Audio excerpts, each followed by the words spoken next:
Divine Principle, Chapter 2, The Fall. And this is Section 4. The consequences of the human fall. What were the consequences of the spiritual and physical fall of Adam and Eve for the entire universe, including humanity and the angels? Let's discuss some of the more or most serious consequences. Satan and fallen humanity. Satan is the name given to the archangel Lucifer after he fell. When the first human ancestors fell, they bound themselves in blood ties with Lucifer.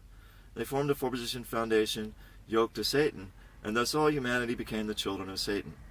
This is why Jesus said to the people, "You're of your father the devil," and called him a brood of vipers. St. Paul wrote, "Not only the creation, but we ourselves, who have the first fruits of the Spirit, groan inwardly as we wait for adoption as sons," indicating that no one belongs to the lineage of God.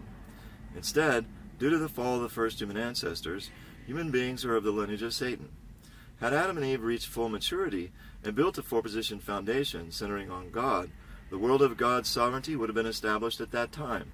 While still immature, however, they fell and formed a four-position foundation centering on Satan. Consequently, this world has become under Satan's sovereignty. Hence, the Bible calls Satan the ruler of this world and the god of this world. Once Satan came to dominate human beings, who were intended to be the lords of creation, he also achieved domination over everything in the universe. Accordingly, it's written, "The creation waits with eager longing for the revealing of the sons of God." We know that the whole creation has been groaning in travail together until now. These verses describe the agony of the creation under the domination of Satan as it longs for the appearance of unfallen people who have perfected their original nature. It yearns for the day when they will vanquish Satan and rule it in love. Satan's activities in human society. Satan is constantly accusing all people before God, as he did Job, in order to drag them into hell. However, even Satan cannot perpetrate his evil activity unless he first finds an object partner with whom he can form a common base and engage in give-and-take action. Satan's object partners are evil spirits in the spirit world. The object partners to these evil spirits are the spirit selves of evil people on the earth. And the vehicles through which these evil spirit selves act are their physical selves. Accordingly, the power of Satan is conveyed through evil spirits and is manifested in the activities of earthly people. For example, Satan entered into Judas Iscariot, and Jesus once called Peter Satan. In the Bible, the spirits of evil earthly men are called angels of the devil. The kingdom of heaven on earth is a restored world in which Satan can no longer instigate any activity. To realize this world, it's necessary for all humanity to eliminate their common base with Satan, restore their common base with God, and engage in give-and-take action with Him. The prophecy that in the last days God will confine Satan in a bottomless pit signifies that Satan will be utterly incapable of any activity, since there will no longer be any counterpart with whom Satan can relate. In order to eliminate our common base with Satan and be capable of judging him, we must first understand the identity and crime of Satan and accuse him before God. However, God endowed human beings and angels with freedom. Therefore, he cannot restore them by force, and of their own free will, human beings are to bring Satan to voluntary submission by upholding the Word of God through fulfilling their responsibility. Only in this way can we be restored to the original ideal purposed by God at the creation. Because God works His providence based on this principle, the history of the providence of restoration has been repeatedly prolonged. Good and evil seen from the viewpoint of purpose. Having already defined good and evil, let's further examine the nature of good and evil from the viewpoint of purpose. Had Adam and Eve loved each other as God intended and formed a four-position foundation centered on God, they would have established a good world.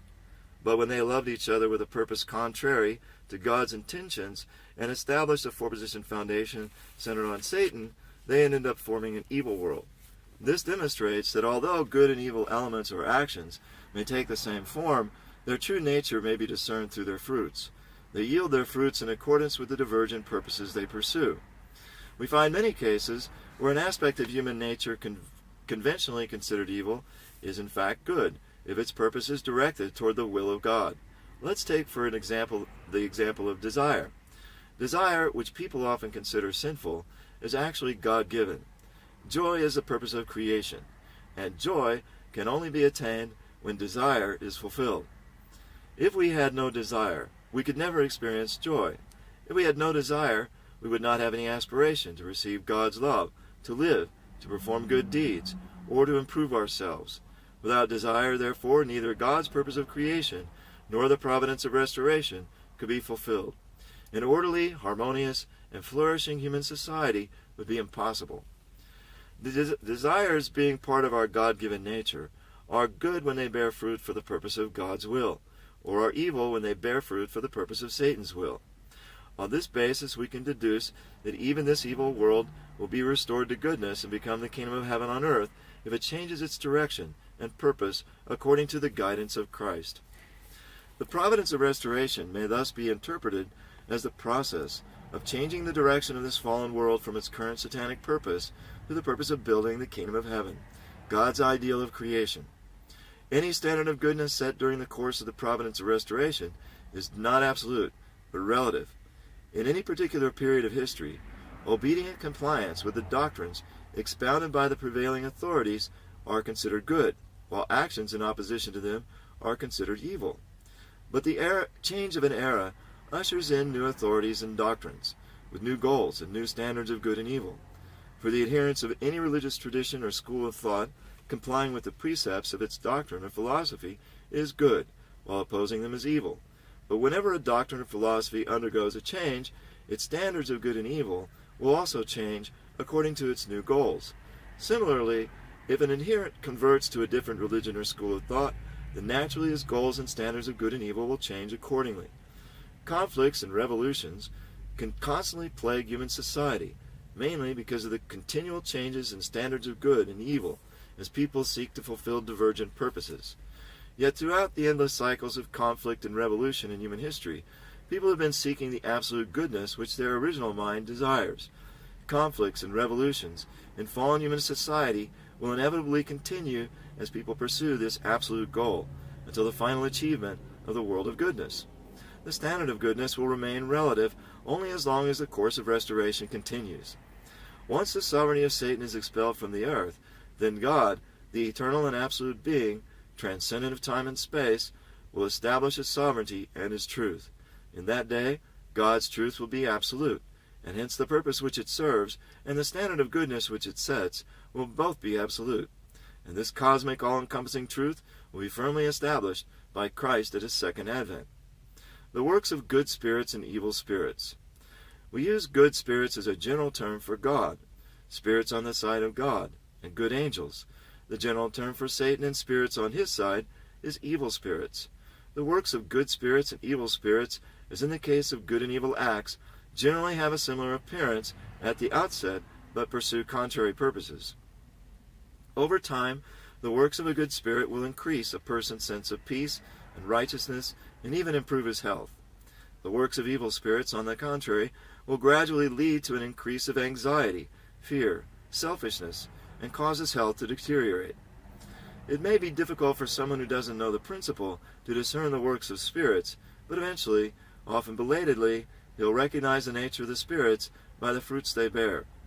Since a fallen person stands in the midway position between God and Satan and relates with both of them, the works of a good spirit may be accompanied by the subtle influences of an evil spirit.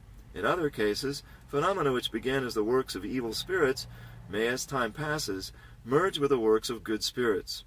Discerning the spirits is thus very difficult for those who do not understand the principle.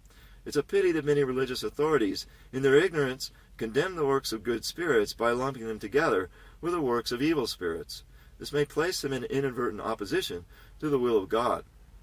In the present era, spiritual phenomena are becoming ever more prevalent. Unless religious leaders can correctly distinguish the works of good spirits from the works of evil spirits, they cannot properly instruct and guide those who experience spiritual phenomena.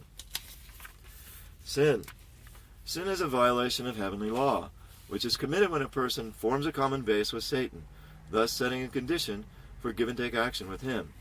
Sin can be classified into four kinds. The sin originated with the first is the original sin. This sin originated with the spiritual and physical fall of our first human ancestors.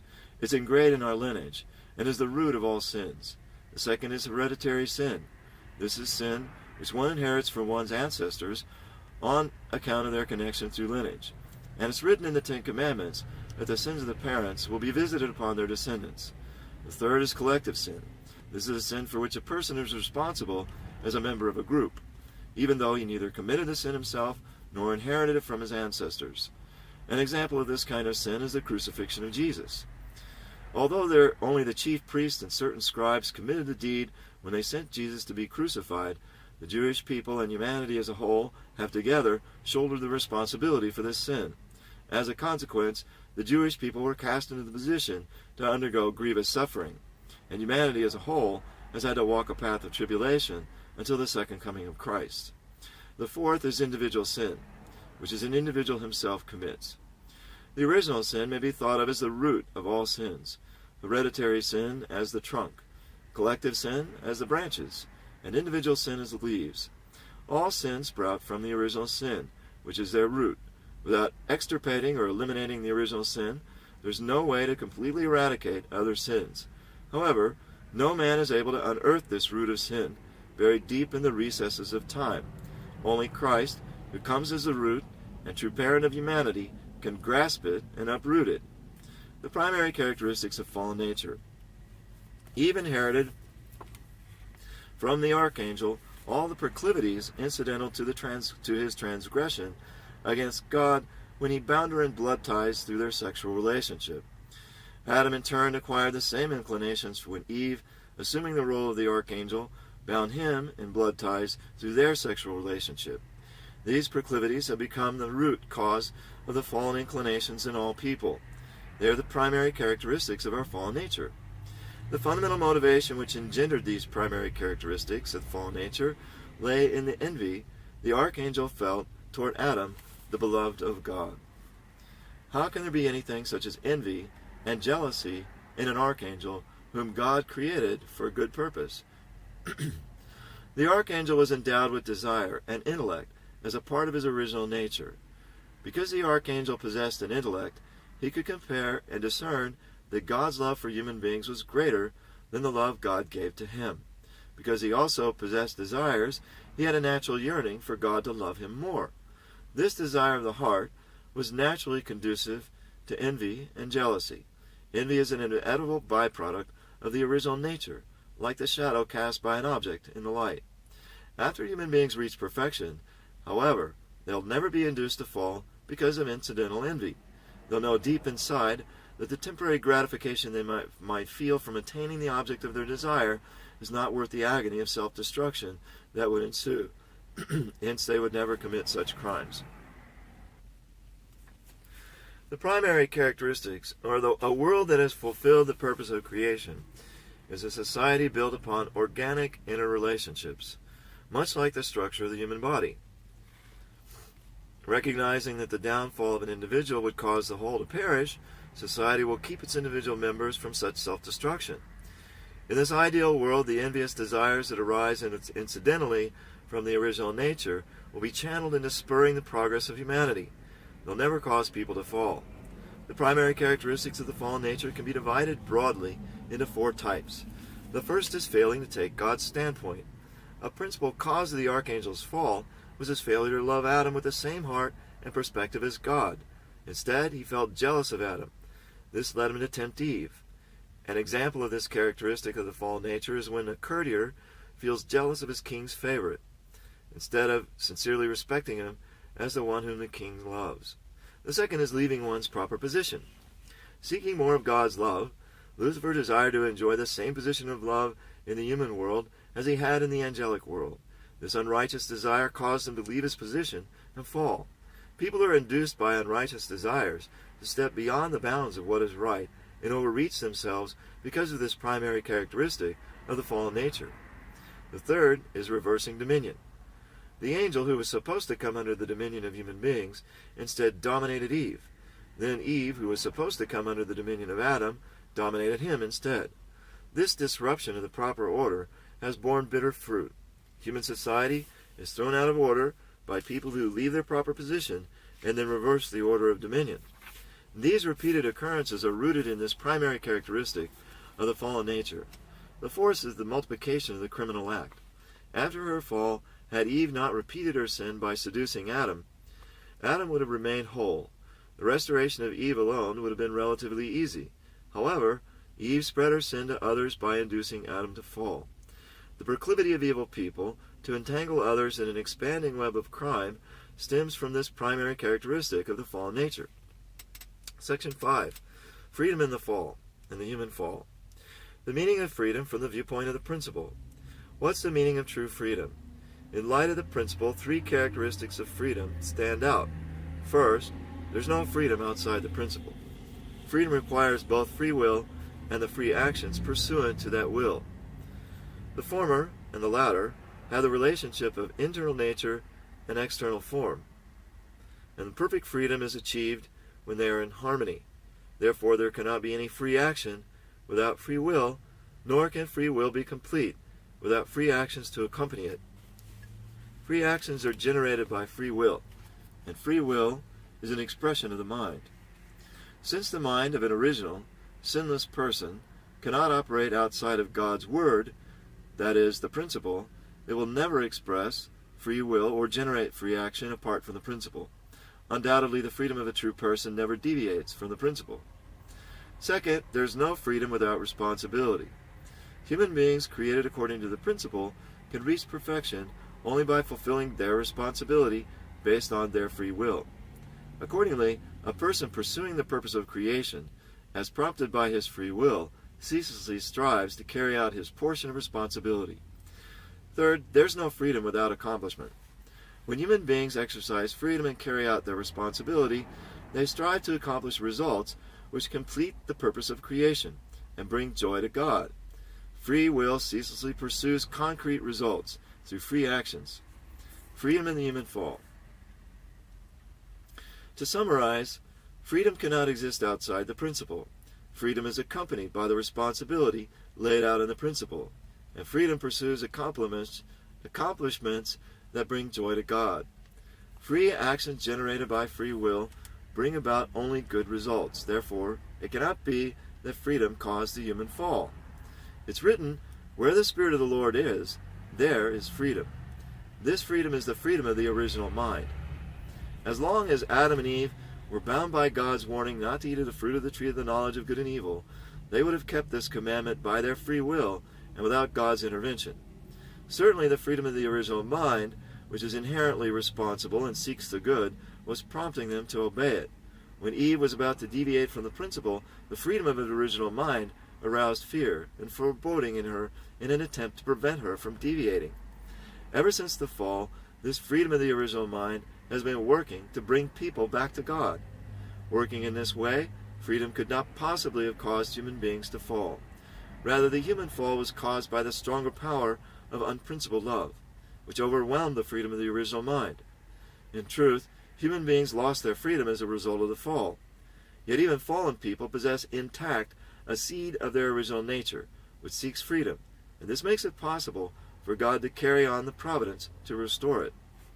With the progress of history, people have been ever more zealously aspiring for freedom, even at the cost of their lives. This is evidence that we are in the process of restoring our true freedom, long lost due to Satan.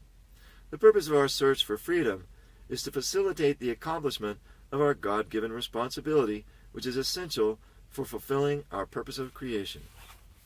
Freedom, the fall, and restoration. It's true that human beings were free to relate with angels, who were created to minister to them.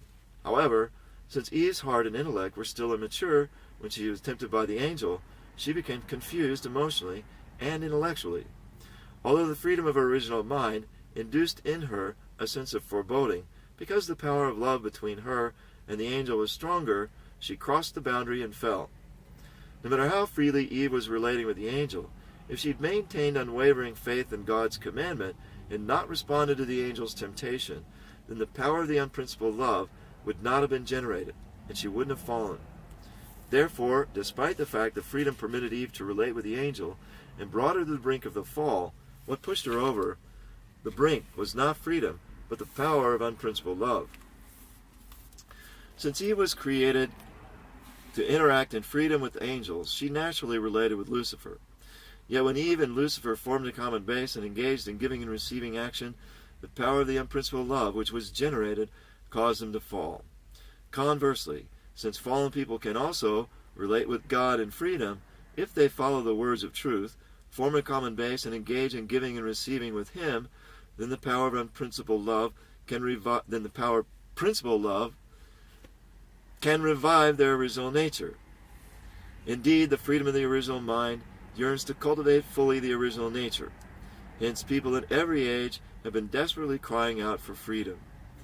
Due to the fall, human beings became ignorant of God and His heart. This ignorance has rendered the human will incapable of striving towards goals which are pleasing to God.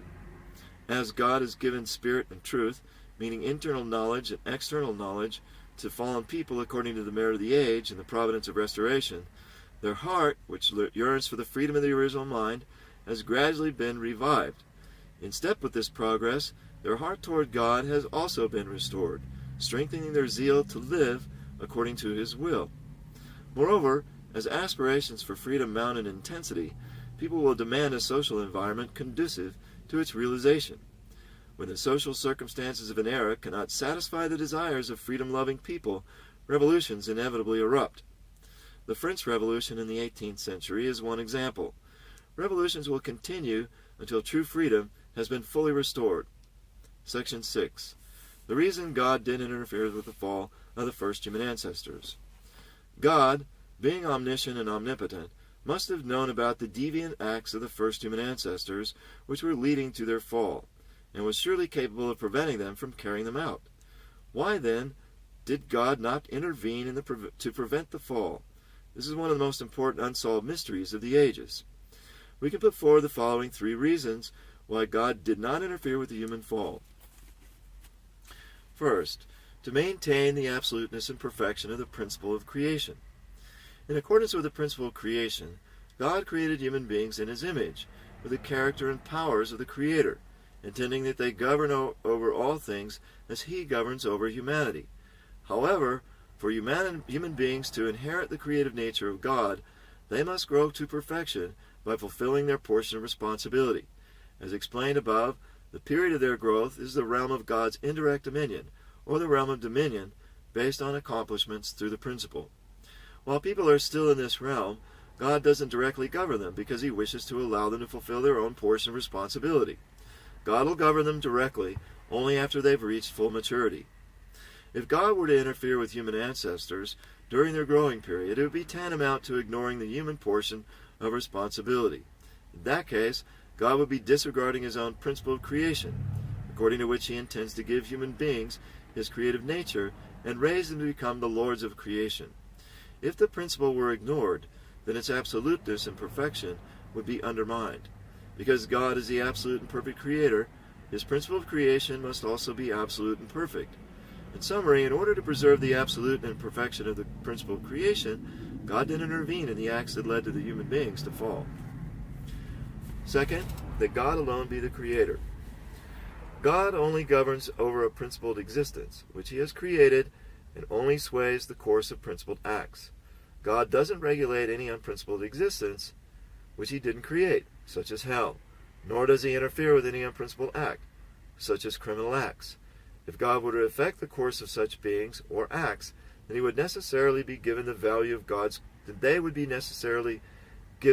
of God's creations and be recognized as principle. Consequently, if God were to have intervened in the fall of the first human ancestors, He would have been attributing those acts to the value of His creations and recognizing them as principle. If God were to do this, He would in effect be creating a new principle that recognizes these criminal acts as lawful. Since it would actually be Satan who manipulated the situation to bring about this outcome, it would in fact be Satan who created another, new principle, and Satan would stand as the creator of all the fruits of the fall. Therefore, in order that God remain the sole creator, He didn't intervene in the human fall. Third, to make human beings the lords of creation. God created human beings and blessed them with dominion over everything in the creation. Human beings cannot rule other creatures if they stand on an equal footing with them.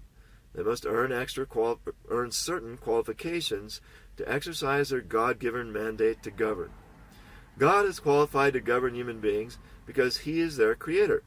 Likewise, for human beings to gain the qualifications to rule all things, they must also possess the character and powers of the Creator.